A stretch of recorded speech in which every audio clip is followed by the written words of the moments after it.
You ask Tiger to solve. This deals with linear equations with one unknown. The final result is x equals -15. Let's solve it step by step. Simplify the expression. Simplify the arithmetic. Group all x terms on the left side of the equation.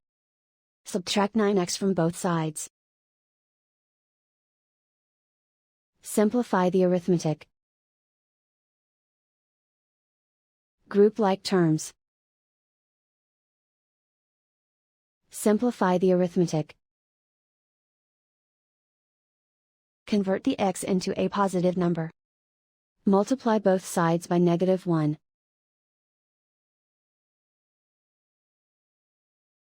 Remove the ones. Simplify the arithmetic. And so the final result is x equals -15.